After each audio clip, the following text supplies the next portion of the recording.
Sometimes life is yikes. And that's okay. You're not alone. Welcome to Yikesland. Hi, guys, and welcome to episode 25 of Yikesland, our podcast about depression and mental health. And I spilled my water earlier, and You were supposed to tell them. I am your host, Chris Fung, and I am here with my co-host, Jelani Hoon. And we are so happy to be here on another great Tuesday with you guys. Happy you made it to another Tuesday. Happy you made it to another Tuesday. Thank you. I appreciate Happy I made it to another Tuesday. This one was pretty easy. Sometimes I'm like, oh boy, I made it to another Tuesday. That was rough, but this one was okay. And we would love to hear from you guys. If you'd like to find us on social media at Instagram, at Yikesland_podcast. We're also on Twitter and Facebook, or you can email us at yikesland@gmail.com with your questions or comments or ideas for new episodes, stuff you thought about our previous episodes. Maybe you're just getting caught up and you thought our first couple of episodes was wildly depressing, because it is. They were. They all are. Some of these are very sad too. But we would love to hear from you guys. I think actually the last episode was hard for me. Like, I remember being very drained afterwards. It was about consistency. Sometimes it'll be. I also think it was probably one of our longest ones. Yeah. Sometimes stuff that's like too, like, I always try to be very honest with you guys, and probably overly honest, but sometimes like some real shit comes up that I wasn't expecting, much like in a real therapy session. And then afterwards I'll just be like so burnt out and like tired, and not in a bad way where it's like harmful, just in you guys probably will know what I'm talking about if you've done therapy before, where sometimes just like the topic that you're talking about, or the things that you end up saying or realizing, or places that you have to go mentally are like difficult and painful. And so then afterwards you kind of feel like you've been injured. But so yeah, the last one was hard for me, but we'll see about this one. But I have my support system, and I have Jelani here, who always checks in with me. That's right. After the episode, and is like, how was that? Are you okay? Which is really nice. So it makes me not afraid of going there. But I just thought I would talk to you guys about that. I do want you to go there, girlfriend. That's where I want you to go. What is that? What is that? Oh, no. So I will start off this week's episode like we always do. Jelani, how are you? Oh boy, I'm going first. You could have asked how I was first, but you were too slow. But then I took a drink of water. That's my mistake. Plus, I had too much coffee, so. All right, so here we go. So since the last episode, it's probably been the roughest it's been in a long time for me.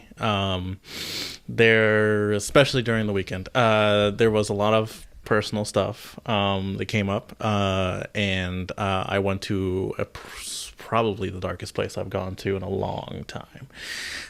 It wasn't a place I wanted to go to, but my mind kind of took me there. And so it was a rough weekend leading up to this. I was very drained. I was isolated. I went back to old Jelani ways. I isolated myself. I didn't follow my emergency rules. I went to very dark thoughts. I ended up doing a lot of things that I didn't want myself to do. And luckily, not luckily, I think I was able to will myself through it a lot better than I have in the past. But pushing myself through the dark period, I was able to, make it to Tuesday again, and kind of push myself out of like the dark spots. Now I don't feel as bad as I was, but it did get pretty bad for me.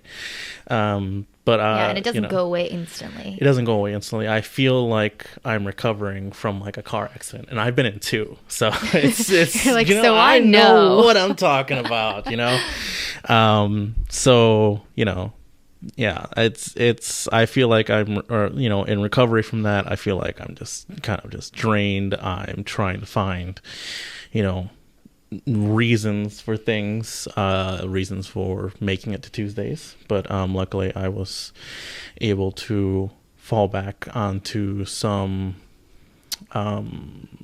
emergency plans, if you will. One thing that I always had thought like was really helpful, and for people who have anxiety attacks and stuff like that, which I had one. I did have like a pretty serious anxiety attack over the weekend, but it was kind of just a thing of like, breathe, do the basic of the basic thing, breathe, name things, do the things, you know, list things in your head, try and, you know, not isolate yourself. So putting myself in that position is something I didn't want to do, but sometimes you can't control it. There were some outside factors that kind of harmed me a little bit more than I thought they would, but luckily I did have some things that I guess the things that kind of pulled me out of it were the things that I was already committed to doing early in the week, and kind of just like, I don't want to be around you anymore. I don't want to do this. I don't like myself. Blah, blah, blah, blah, blah, blah, blah, blah, blah, the negative on top of the negative. And then I was like, I promised I was going to go to this one place, and I promised I was going to go to I said I was going to do this, and I was going to do that, and I got to do this. And it was kind of just like trying to grasp at reasons and things like that. And while did get real, and sorry for getting real on y'all and everything like that, but it got pretty dark for me. But at the same time, realizing that there is, you know, once again, not being here would lessen everything, you know, thinking about, you know, lessening things for other people, thinking about, you know, all of the support I have and everything like that. So reaching out and trying to stay connected is a thing, you know, because I ended up drifting a lot farther than I wanted to. So that's how I've been. How are you? Well, I just want to say, first of all, that I'm glad you are still here with us on Tuesday, and I'm proud of you for making it through, and never feel bad for, you know, telling us what's going on and being real with that, because I think that the ability to share that, you know, with other people or in front of other people, especially on a podcast like this, is very admirable, because that's a hard thing to do. You know, society expects you to only talk about happy things or to not admit your quote unquote weaknesses like that. So I think that that's a great thing. Thank you. I appreciate it. I'm glad you're here with us. Yes, and plus I'm it here. gave you something to talk about. I'm on the yes. I always think when I have like a really dark thing happen to me, or like I'm just like a struggle bus, or I can't get out of bed or whatever, I'm always like a dark part of my mind is like, but you'll have something to talk about on the podcast. Yeah, I'm like, I'm on the mend, guys. Okay. I'm feeling better. I'm doing it slowly. I'm trying to make sure I stay connected to the world. I think that was one of like the biggest things. Again, I didn't fall back on all my plans that I had said that I had, but again, just it kind of was like a speedy descent. You know, it wasn't like a thing where I was like, I realize what's happening, I gotta pull myself out of it. It was kind of just like, oh look, there's a cliff, and it kind of just started like falling. But luckily, you know, from like staying connected, you know, sending out like little things like, okay, I'm still connected to people, let me send out like something here, or even like sending out a simple message here and there was like, hey, you know, hope you're doing good, or something like that, and things like that, trying to stay keeping the bonds alive. Yeah, remember that the world is out there and happening. Yeah, and that so there was that, and also just talking with people and being around people sometimes, you know, so pulling myself out of the darkness that I was in for a little bit. And you know, it happens every once in a while. Sometimes outside stressors just happen, you know, and sometimes you can't control them, and they're part of normal life. The thing is whether or not you can pull yourself out of it. And as much as we like to tout that like we have support systems, we have these things in place, sometimes something's going to get through, you know, and sometimes you're going to feel very down. But the whole thing is that, you know, remembering for me that like, that for me, like the phrase of like, you know, here on the podcast of like, hey, it's another great Tuesday and you made it here and everything like that. Sometimes for me, I just picture I'm saying that to myself, you know, because like that's the best thing I can tell myself, because, hey, we're here in the world and we got to do that, you know, and that we can't, you know, because if you're not here in the world with us, it makes it less, and we don't want that, you know. So we all have these bonds. We all love each other. I love all you guys who are supporting us, and pulling yourself out of it. That's what we want, right? Yeah. How are you doing? I am good. I over the weekend I went to New York for my cousin's wedding. I was there for just a couple of days.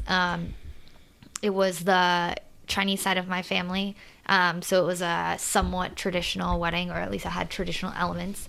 Did you get pinched elbows? I did not get pinched. The back of my arm did not get pinched. Actually, I got a lot of awkward compliments that I was not sure if they were a compliment or an insult. But I had a really good time. It was kind of a whirlwind because I was like flying out on the week. Like I had to, you know, get ready, everything at work before I left, and then be gone for the weekend, which is our busy time. And I was definitely like afraid for leaving because I was getting really nervous about leaving everybody. And then came back on Monday. So like one night I got to stay with my sister. Then the night of the wedding I was in a hotel, and then the night after, or the first night, I stayed with my best friend. So I tried to like get in a little bit of time with everybody that I don't really get to see. I got to see my parents too, which I normally only see them at Christmas now.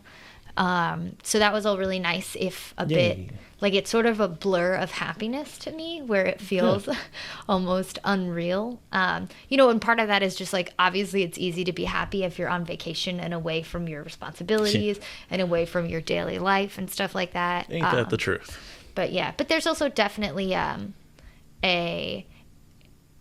extent to which New York feels like home to me in a way that it's not the only city that feels like home like that.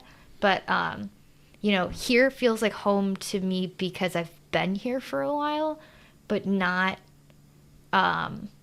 it's not like an inherent feeling based on the qualities of the city. And I don't mean that as like an insult to Milwaukee or this area or anything like that.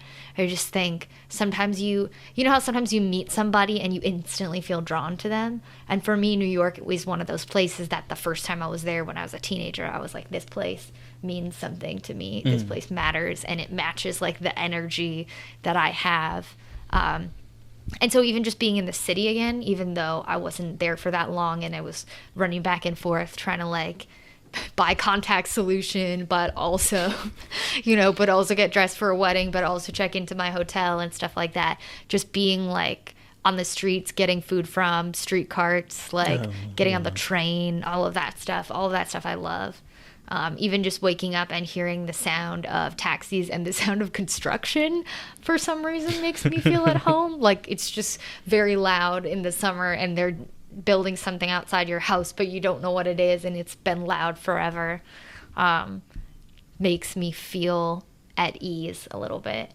And so that was really nice. I kind of just felt refreshed and more enthusiastic about like I think it's easy, especially for me, to become unenthusiastic about living my life. Like at this point in my depression, most of the time I'm like, it's fine, like I'm gonna stay alive, like I may not like it all the time, but like I'm gonna do it. But there's to some extent some like lack of enthusiasm for being here unless I'm like doing a thing, like doing a specific project at work or, you know, training for my 5K or whatever. It's easy for me to become like, okay, this is just like daily life and it's hard for me to be here. And so I feel more refreshed coming back and more like, okay, like life is good and life is worth living. So I don't know, for some reason, whenever I think of the phrase life is worth living, it's always a song in my head. Like there's a very specific song that's like life is worth living. So so I'm feeling good coming back, and I'm happy to be back here with you guys. And I'm happy to be here with you, and I'm glad that you made it through the weekend, which I now feel guilty for having a good weekend. Like, that's a weird no, that's a weird reaction, and I know that, like, that's not right, and I wouldn't want you to feel guilty if I had had a hard time and you had had a good time, you know. Like, I would never want you to feel bad about that. Of course. But, like, I'm just saying, no, it's fine. I'm just it's saying fine. it as an overshare, because I feel like the more transparent I can be about my feelings in this space, the better for all of us. I am very sad that I went first here, because I was like, oh man, I'm about to bring this down. Oh no, I should have asked her first. No, it's fine. So I'm bringing it back up. It evens out, but we both. Well, I'm glad that you had that moment of happiness for a little bit, you know, and then you're able to, you know, have that rest from everything. It's almost like kind of resetting yourself. So that's great. You know, that's what everyone needs every once in a while, to reset. You know? Now back to the darkness. No, I'm just kidding. No. Oh, no. I'm hoping, you know, because it's kind of a burnout thing where when you, like, we talk about self-care a lot, and when we were talking before the podcast, Jelani brought up that in a way it was kind of like a self-care vacation little bit, you know. So that's good, and I feel refreshed and happy to be back. And I even feel more appreciative of the stuff that I have here now coming back. So I think that was a good thing, and I feel really lucky that I could go and see everybody, and feel lucky that my partner could take care of work stuff for me so that I could be away and not be worried that, like, everything's gonna fall apart or whatever. Yeah, see, it's all positive. You know, it's positive stuff every once in a while. Sometimes, again, you'll have to take. You gotta take the negative with the positive every once in a while, guys. Like, sometimes you'll have really great times, and sometimes they get low. But the important thing is that you're here with us. And that's just part of life. Not everything is gonna be. If everything felt happy all the time, you wouldn't really notice. You know, like, you'd be like, oh, so this is just normal. And I think you would crave more happiness anyway, and be like, this level of happiness is dissatisfying. I need more happiness. So, you know, but there's a lot of stuff about being in New York that's almost too much stimulation. And I think that kind of brings us to our topic for this week, which is social anxiety. Bravo. And good segue. Yeah, thank you. But now that you've pointed it out, now maybe it's the worst less segue. good. Oh no! So anyway, guys, segue : social anxiety : a story : Topic by of the Jelani and Chris. You know, so I think social anxiety is something that Jelani and I both have, and I'm sure a lot of you guys have, and I think that's something that is very common. And more common than we think. And even people who don't have depression or other types of anxiety and, you know, stuff like that will feel social anxiety or symptoms of social anxiety. And I think it's definitely a very relatable thing. And we're starting to see more people talk about it, especially online through use of memes and stuff like that, which I think is great, because it's you know, spreading awareness and making it more normal, where we're not all just pretending that we all perfectly know how to talk to other humans all the time, because we don't, and that's okay. And so, you know, we thought we would talk. This is something that we've kind of mentioned before in other episodes and has definitely come up, but we thought we would dedicate an episode to talking about social anxiety, because it's a BFD, I would say. Yeah, it's a pretty big deal. I mean, I would say that social anxiety for me is triggered, you know, is a large part of, like, what I deal with, you know. It is, you know, like, once again, it's triggered by being around you know, a lot of people or doing, you know, activities, you know. So even being in a large crowd or something like that, that's where you kind of, like, start feeling it. And for me, it's almost as if the world is kind of, like, too loud, you know, like if someone had turned us, you know, if there's so much stimulation, and it almost feels like it starts wearing down on you. And for me, it's almost, it almost gets too overwhelming. And so, like, if you see me or around, sometimes you'll see that I will carry headphones with me a lot. I'll sometimes just walk looking down, you know, and that's a thing where it's like, that's kind of like a lot of us who deal with, like, that type of social anxiety, where if we just, like, take in too much, or we just need to isolate, we'll walk around, or you get to another place, put the headphones in, looking down, walking, things like that, because there's just too much, and we can't like recognize everything. Sometimes do all you, you do you get physical symptoms with your social anxiety? So when I'm in like a large crowd, it almost feels like it's overwhelming. It almost feels like it's just heavy, Sure. like, I've never encountered the shortness of like, the rapid breathing and the kind of like having like a panic attack type of symptom come up. But for me, I've had it where I feel anxious. I do feel like, you'll start seeing me kind of just like, start moving a lot more than I'm used to, or something like that, or I'll start like kind of bouncing a little bit here and there, while kind of just like, I'm starting to get like very anxious here, and I'll start kind of like doing that, where it's like, I feel weird. It just, I don't know, that's kind of like one of the main things that really pops up, where it's like, I'm feeling kind of anxious here, I gotta move around a lot, I can't like really sit still. Yeah. And do you experience that in like smaller groups, or is it more crowd thing? Do you ever feel that one-on-one? One-on-one, not so much. Or anything like that. I get it really bad one-on-one, because it's like so much focus with you and one other person that you can really read the way that, because I remember being so awkward as a child, and I really remember learning, like I remember too acutely learning to pick up on social cues and body language and the way that people were talking and the pace that they're talking. I almost like, it makes me feel like a robot, where I remember like training myself to act like other people, because I was like, I don't know what I'm supposed to be doing, so I'm gonna like locate the most popular person in this group and emulate them, which is a weird thing to say out loud. And I remember that so acutely. But sometimes when I'm with just one person, I'm really like subconsciously very worried what they think of me and how they're reacting. And so I'm like trying to read their cues and like see if I said the right thing or whatever. And like now as an adult, like if you ask me like, do you care what each individual person thinks of you? I'd be like, well, no, that's stupid. I'm always like, I've come too close to death to worry about that. Like that's the thing that I always think about, is like, man, you've come too close to death to be like this. Yes.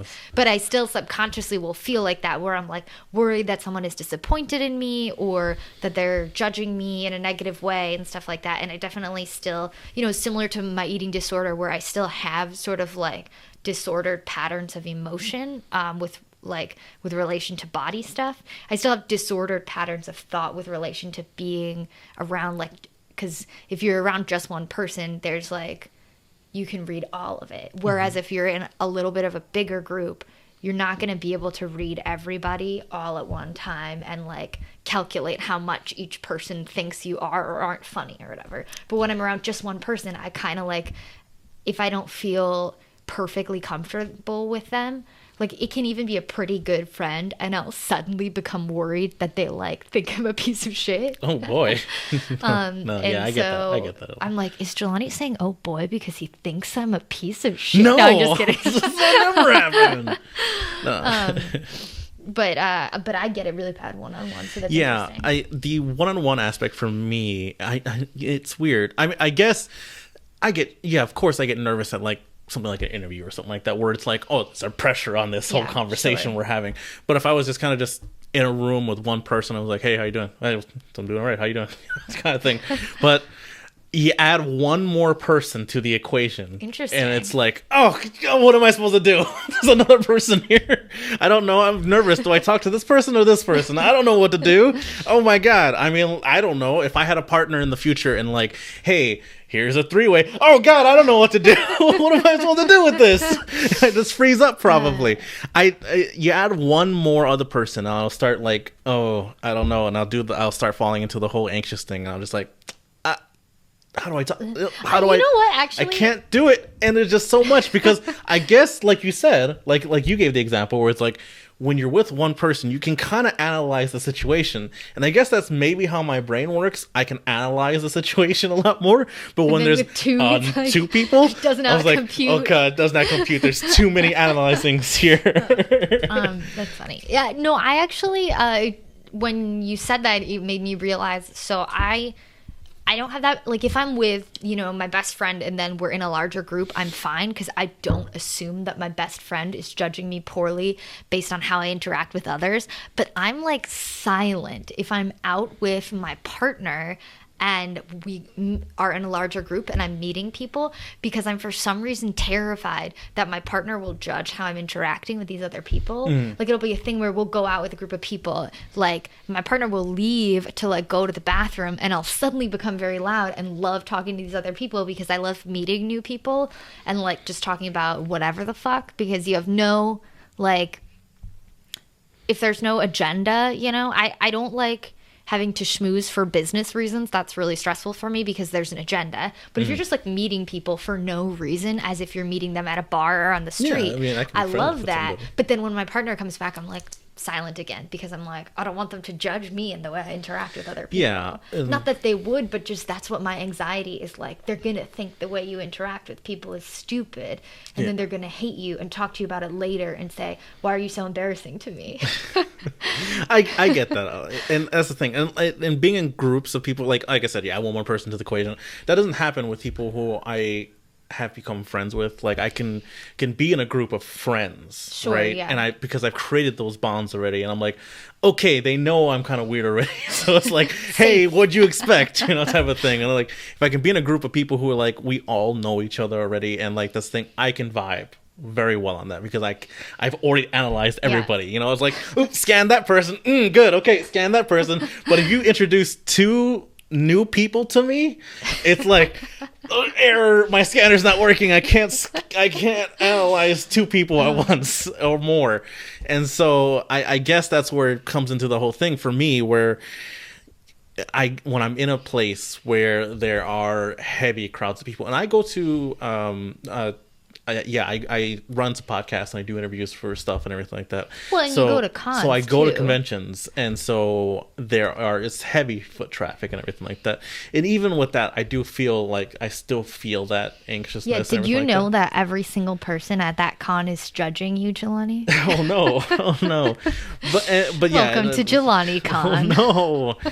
Yeah, oh god, that'd be the most horrible con in the world. But yeah, even when I went to cons, it would feel, you know, very overstimulating. But I guess it's kind of just a thing where I was like, okay, I'm looking around, I'm not focusing on like the crowd, like I'm looking away, but I just like after a while it's like, oh, it's like there's so much, you know, I feel so drained. When and you this can and only that. keep the feelings at bay for so long. Yeah, I guess I need a point of focus. Yeah. You know, and that's usually happens like if I go with other people or I do something with a group of people that I know, I can hyper focus on them. Sure. But if I'm there by myself, it's almost like there's a blur in the world and I can't take in everything.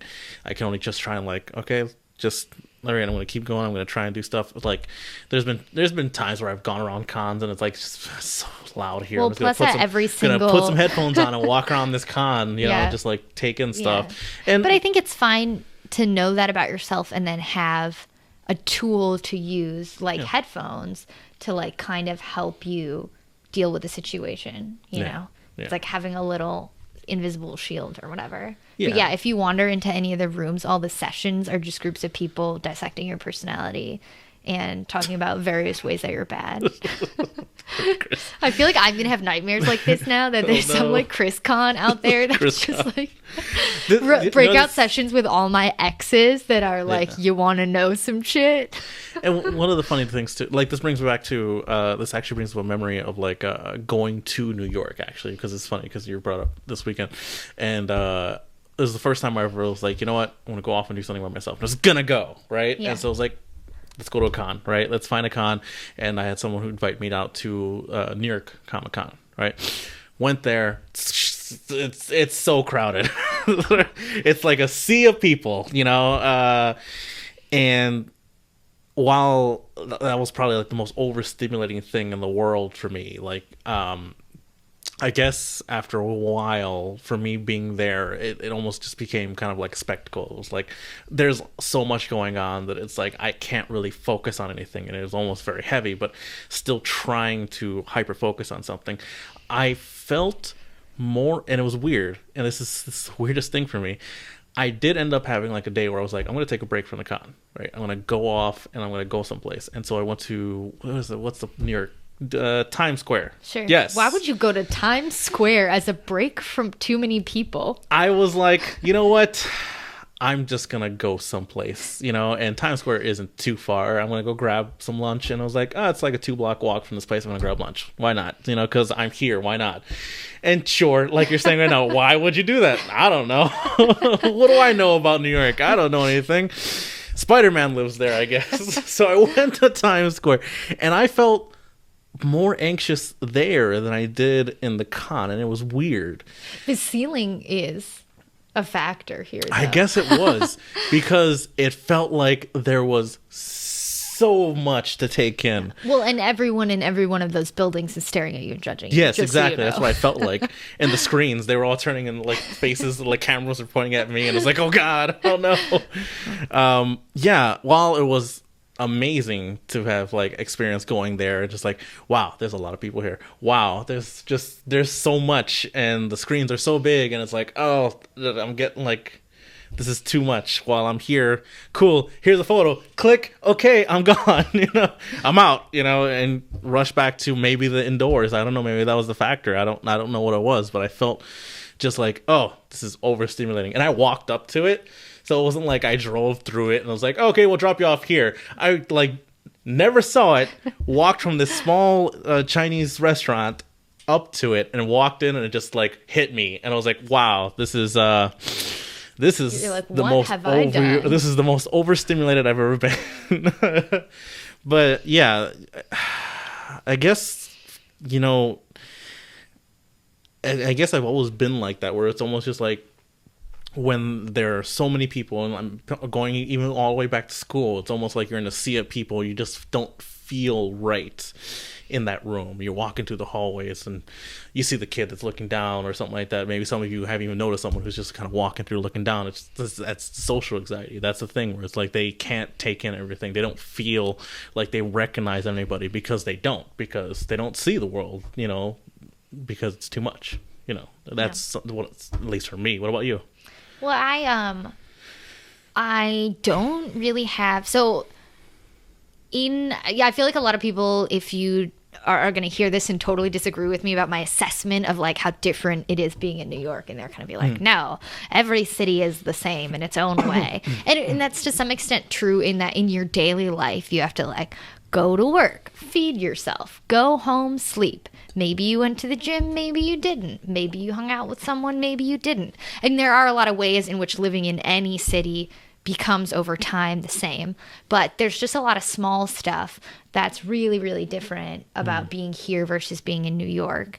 That for some reason, even though I do have really bad social anxiety, is fine with me in New York. Like being on the subway, like being on the train, you're really like, a lot of times you'll be packed in with like a ton of other people.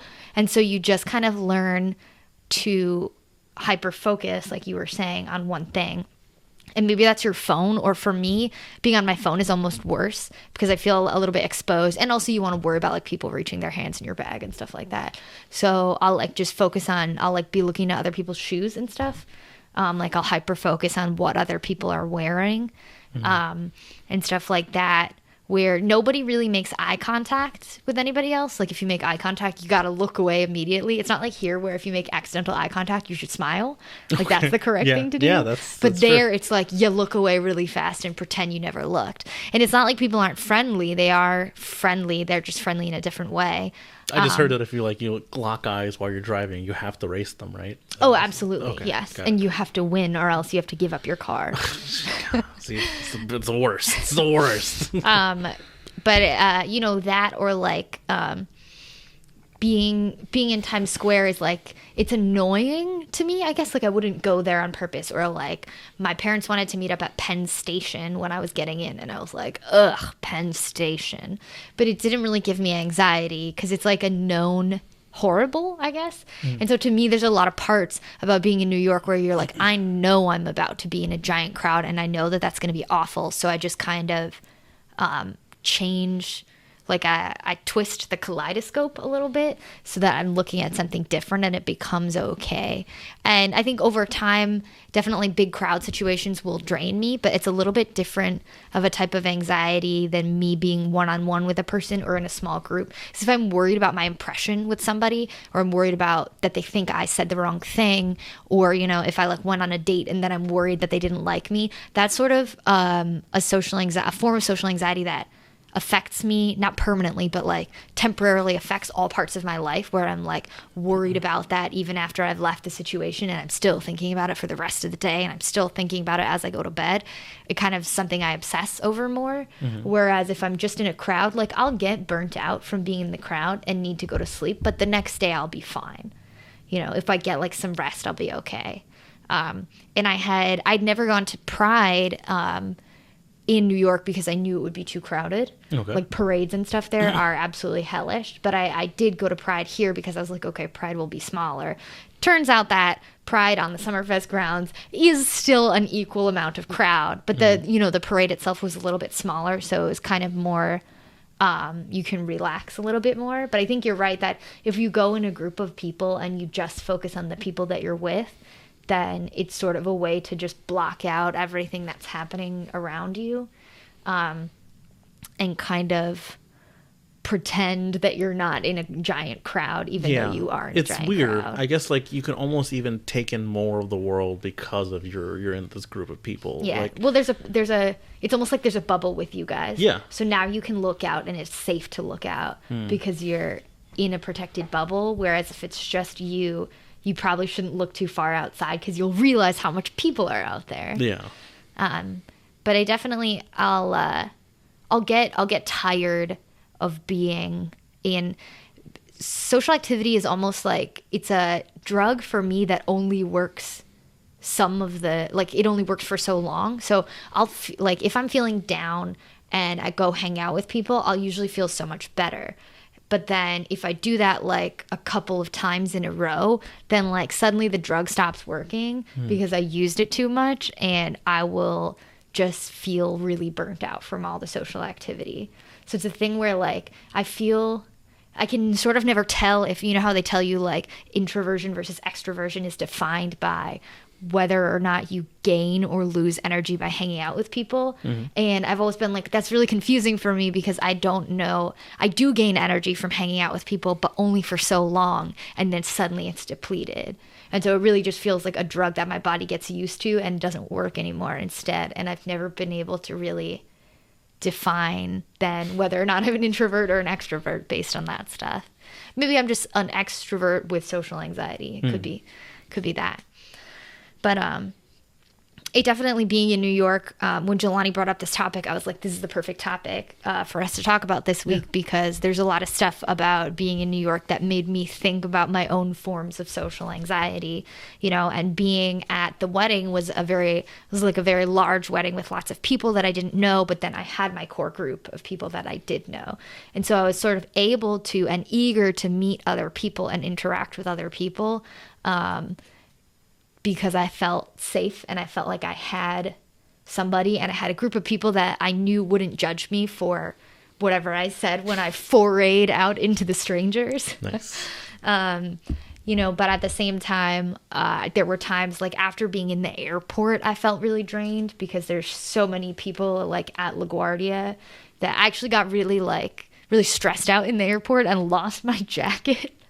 So I didn't realize because I did see that posting. Yeah, because there were so many people there that in order to like keep going, you know, and like make it to my plane and like keep doing my stuff, I kind of had to like turn certain functions of my brain off because of the social anxiety factors. So I wasn't paying as much attention to where my stuff was, and that's how I like left my jacket behind. It was just like the anxiety of what's going on around me. It's kind of like you're piloting a ship and you only have so much fuel and it can only go to certain things, you know? Yeah. And so it's like, I guess I'll just not send fuel to the thing that's keeping track of where my jacket is and send it to all these dying sectors that are like, just make it through the airport and make it on your plane, you know? Like, sitting next to somebody on the plane is like really, I'm always afraid they're going to talk to me. And then what? Boy, You know what I mean? And then you just keep talking to them for the entirety of the flight or whatever. But then you have to sleep in front of them and eat in front of them. Like, that seems terrible to me. Rarely do people talk to me on the plane, but like when it's happened, I've always been like so stressed out the entire time, because that's the type of thing that I'm like, but what do they think of me? And they're about to watch me fall asleep with my mouth open. 'Cause it's the only way to fall asleep on a plane because of gravity and your jaw. If any folks who are listening to this like know me from the other podcasts, there's this podcast where we do like ranking of lists and stuff like that. We did a fun one where we did like our top 5 like embarrassing moments or something like that. But it had to deal with like some sort of like pop culture media or something like that. So maybe with a movie or maybe with some songs or an artist or something like that, right? And so I had a couple different weird like stories with planes. And so I'll retell this story here because I don't think like it really crosses over with this other podcast. But so there's a story. It's way back. I was teenage Jelani, you know, heading over to Cambodia, right, with on a family vacation, and we're on a plane, and we're taking the plane from LAX to Taiwan or something like that. So that's like a 14-hour flight or something like that. And I was going to be in there, and it just so happened to be, I mean, we're already traveling for so long, and it's been like a long trip already because you go from here to California. It's already a trip and a half.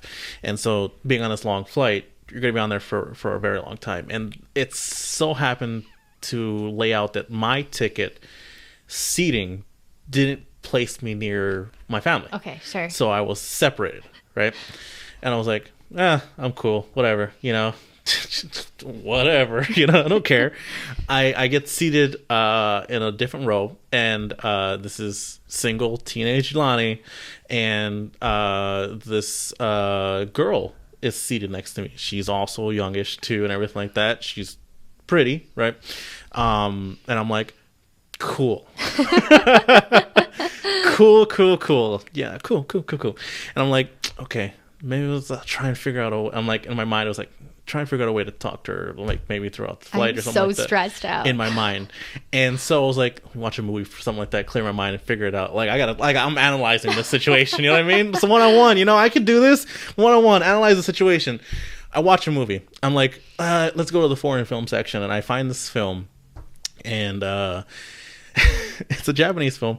It was subtitled, it was all whatever. Okay, cool, I'll watch this. You know, I'm super into. Like, were you afraid she was gonna watch what movie you had chosen? No, I wasn't. I was like, you're so brave. I'm just gonna watch something cool. Let me think of something when I'm gonna watch something. I was like, oh, this is kind of like looks like a teenage film, looks like a romantic film. Okay, let me watch this. Maybe it'll like sort of spark an interest or something like that. Talk later. Cool. Watch the film. Biggest mistake of my life. So I watched the film, and the film is very sad. And as listeners here know, I am an empath. I am super empathetic, and so throughout the film, I begin crying.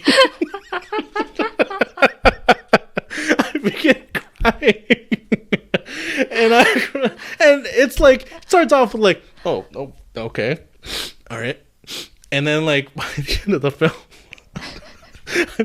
I'm like full on like, I'm like, I can't stop, and like it's ruined all chances here. I started this film like at the beginning. And is she looking at you while you're crying? Yes, she got weirded out by it.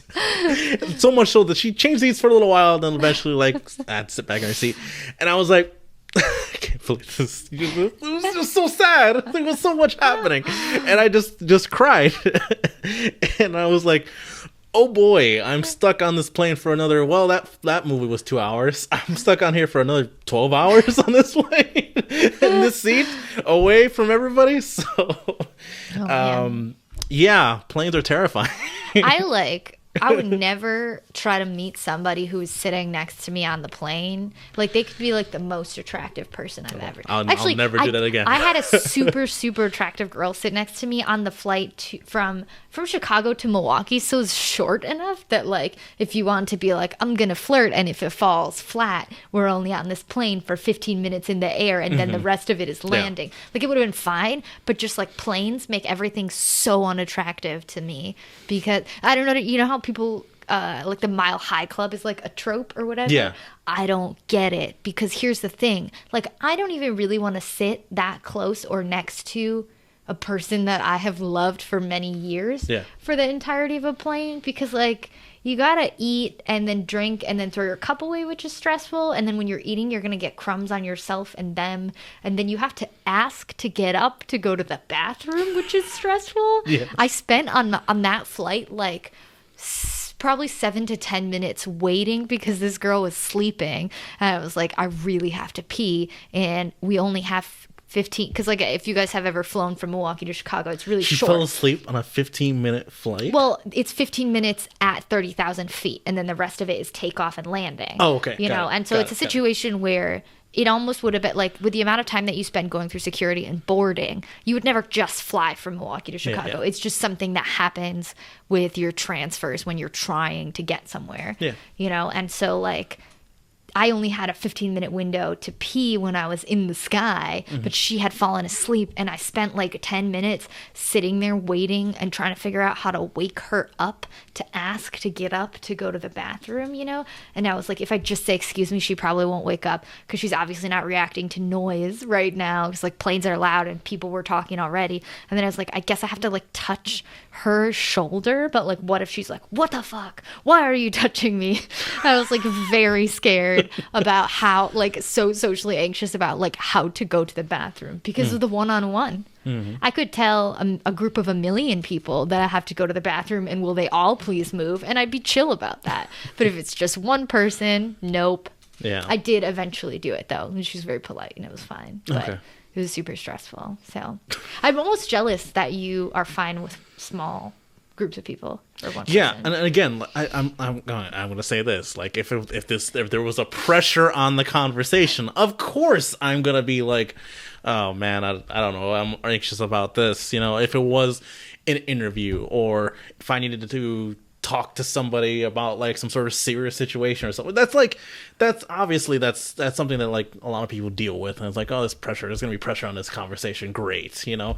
But if it was mindless chit chat, you know, it's like, hey, how's it going? Oh, I'm fine, how you doing? type of thing, sure, I can do that. But again, you trip me up by just adding one more person in the room. Like, even if I was doing this, you and me are talking right now, one more person walked through the door, right? Well, one, that'd be like, what are you doing in my place? You know, what are you doing in the studio?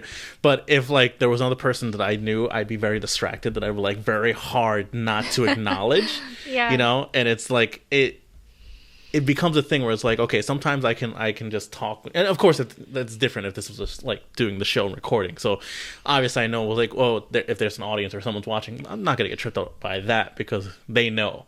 But if there was like, if you and me were sitting at a place and we were like talking, and then there was like just a person who just started like walking by and just stood very close in the vicinity where it's like they can definitely hear us, and I'm wondering if they know us. What is he doing? Who is this? What's going on here? How, you know, do I acknowledge this dude? Hey, what's up, guy? You know, type of thing. It just trips me up, you know. That's a thing, you know. So I don't know, mindless chit chat I can do, you know, but if there's a pressure on a conversation, that's different. You know. Also, if there's a movie involved, it's sad. It's very different. Then you're fucked. Yeah. I'm screwed. But I mean, for you, for your social anxiety, how do you figure like things that really help you not to feel... like what are my headphones? What are your headphones? I think that adopting these, I'll like, once I realize that a social anxiety situation is happening, I'll kind of like fling myself to the other side where I overcorrect and I become like very much a person who like aggressively doesn't care what they think of me or whatever. And usually that works better for me because if I'm trying to make someone like me, you know, like that's very dislikable actually. But if you like are just if you just are whoever you are, like some people aren't going to like you, but most people are going to be like, damn, what confidence, I like her even though I don't agree with her or whatever. So I'll like kind of like I'll start to like change my body posture and I'll like, you know, take up more space on purpose and I'll be like look how much more confident I look now because my elbows are out than like before when I was sitting like this. And so I'll just sort of like I'll spread out in this sort of like spreading I'm situation. the dominant. I'm like I you scare bears away where you're like do you guys believe what I'm saying now? You start peacocking, you just start like frill out the feathers. If it's I like, really hey, take up more space, you know, or I'll make a lot of self-deprecating jokes to the point where I'm like, good, I've ruined what they think of me and now I can be whoever I want to be because they think poorly of me. I'm free, you know, because it's very freeing to feel like if you're worried about what someone thinks of you, you're like, but if you like know that they don't like you, it's very freeing because you're like, okay, well, if they don't like me, you know, I probably don't like them, but I like me, so like we're fine. You know what I mean? So like stuff like that, I'll do like these weird overcorrections that are probably so like they're I don't know that that's healthy, but I'll do like weird overcorrections like that. But you know, for being in crowd situations,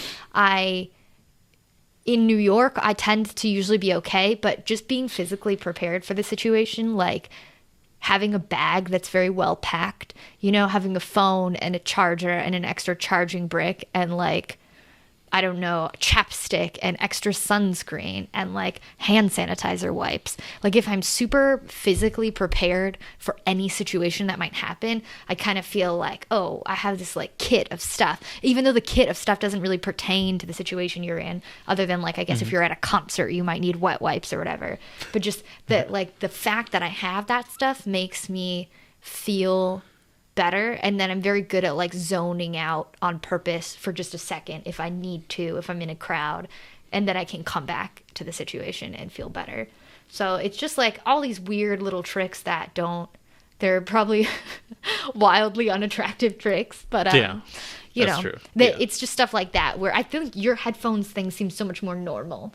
Like now that I'm describing this, I'm like, wow, my stuff is so weird, and Jelani's headphones thing makes a ton of sense.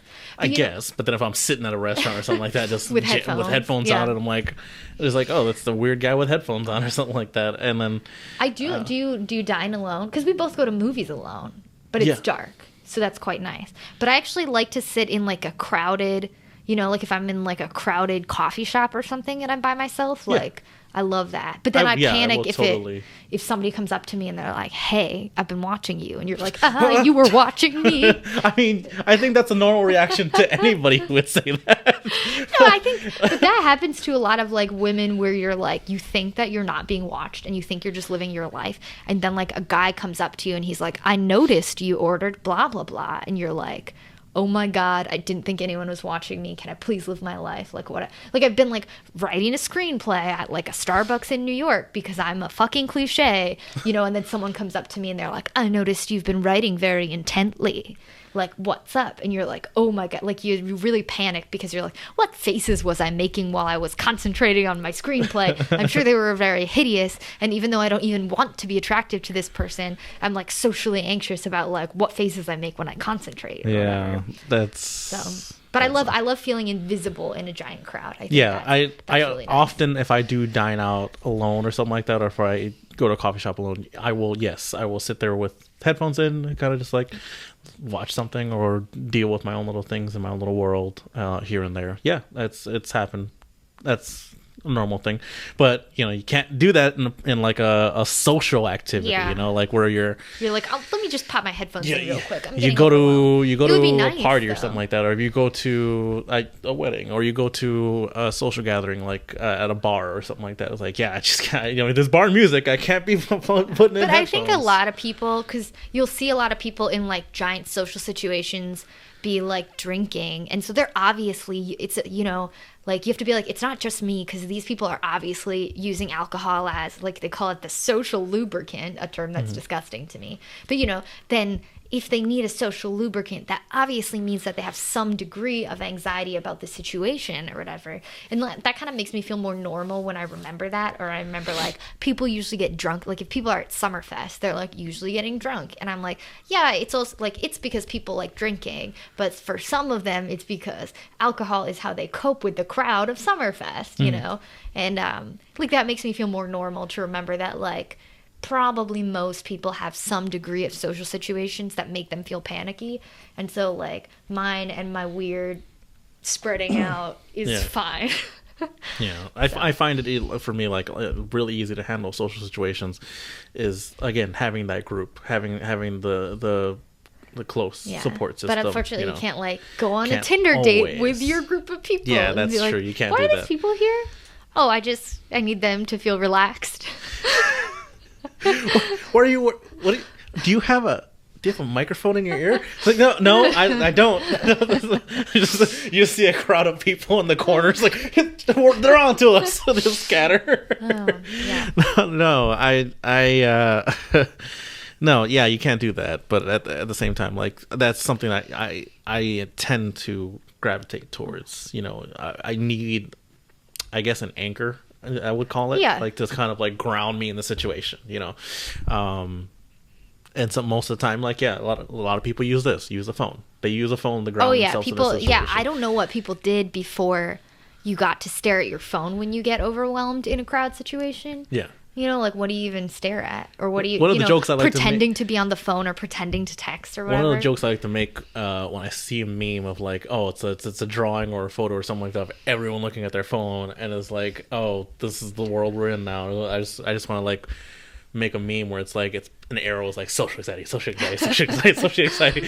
Everybody who's social anxiety having all those problems is like, I'm not going to deal with anything, and I'm just look at my phone, you know, type of thing. So...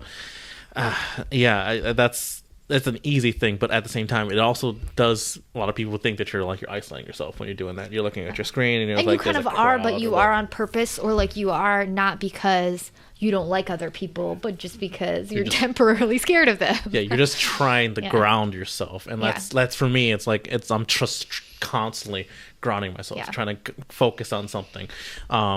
A bunch of cons that I've gone to, I've done podcasts or something like that, or recorded interviews, and it's like that's where my grounding is. I'm focusing on like the thing that I'm doing, the reason I'm there. You know, I can go around, like maybe I'll shop around if I'm shopping around at a con with the vendors, and I was like, okay, I'm just gonna focus on one booth and look at the stuff that they're selling. And I was like, that's all I'm focused on. I'm not like going all over the place. You know, it's social anxieties with people. You know, some people can only take so much social activity. You know, like I think we even know some people who are just like, you know, oh, I can only take so much, or like when they do an activity, they'll need to recover from it. Yeah, or like leave early. You know. Yeah, and it's a normal thing, and that's a thing that like everyone deals with something like this, and it's more common than everyone thinks. Like, you know, I mean, yeah, there are people who are just like very outgoing and can talk to everybody, and I'm super jealous of them. But like, you know, that's great. But I think some of them have social anxiety, you know, and they might have other mental health issues. But I think some of them do have social anxiety too, and won't necessarily be showing it in certain specific situations. You know, because there will be times where I will appear to be very gregarious and the life of the party, and like I clearly don't care what anybody thinks, but it's like almost just a compensation for how much I care what each individual person thinks. Like, I don't care what people, if you're like, do you care what people think? I'd be like, no. But then if you're like, do you care what this person thinks? I'd be like, yes. So like, I think, you know, some people that even look like they're so at ease socially may still have some of that stuff, or have that stuff in other situations, but not the one you're seeing them in.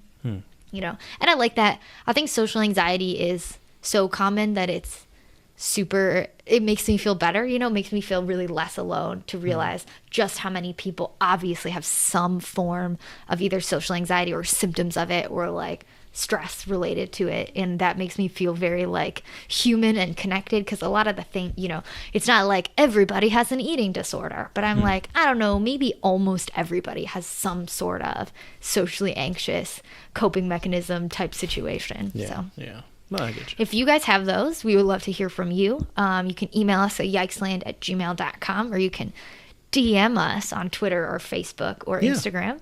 And we'd like to hear about what are your headphones, what are your man spreading to look more confident but you're really not type of situations. Or maybe you disagree and you're like, I don't have any social anxiety, you're wrong. Some people just totally don't have it at all. And we would love to hear your guys' thoughts about that. Yeah, for sure. Yeah. Anything else? Well, I'm just gonna take us home. I'm gonna take us home. This is home in a way. Yeah. Isn't that nice? For everybody. Yeah. We're so glad that you guys are here with us on Tuesday. Jelani, sorry you had a hard weekend, but I'm really glad that you're still here. And hopefully, hopefully it shows you how strong you are, that you made it through, and it would be easy to be like, I made it through, but I had a hard time, and now I need to like not do anything anymore and just keep resting and keep resting forever. So I've definitely gotten into that spot where I'm like, okay, I'm going to go easy on myself, but then you accidentally go too easy on yourself for a long time, and then you're like, I've just isolated myself. So I think it's great that you're doing the stuff that you committed to, and that we're here now, and that you're here and still able to be open with everybody on the podcast and open with me. I think that stuff is great. Yeah. So I'm glad that Thank you're you guys here. for listening. And we would love to hear from you guys about all of your socially anxious thoughts. I feel like this episode was very fun for me because a lot of times Jelani and I will almost agree too much about stuff, and to some extent that's kind of how we got into this in the first place. Is obviously I know plenty of depressed people, although not all of them have a podcast set up, but you kind of you gravitate towards people who view depression and mental health in a similar way as you. But I think it's always fun when we have such a different reaction to something. Yeah. And it's interesting to me that we have sort of the opposite manifestations of social anxiety while both being very socially anxious. So I think that's pretty cool. For you guys, please remember that you're not alone. If you are having a hard time and thinking dark things, please contact the National Suicide Prevention Lifeline at 1-800-273-8255. It's 24/7. It's free. It's completely confidential, and that's a good resource. Remember that you're never alone. Reach out to each other. Reach out to us, and you will make it to the next Tuesday with us. Yeah. That's the most important thing. We want to make sure that you are here with us, that everyone is here with us. And we want to make it to every single day, because a day without you guys or any of us here in Yikesland, it would make it a less brighter world, because we're all here and we're all brightening it up. So thank you guys. Yikesland together. Yeah. Thank you guys so much for joining us here. I've been your host, Jelani Hoon. Along with host Chris Fung. Thanks for listening, guys. Bye-bye.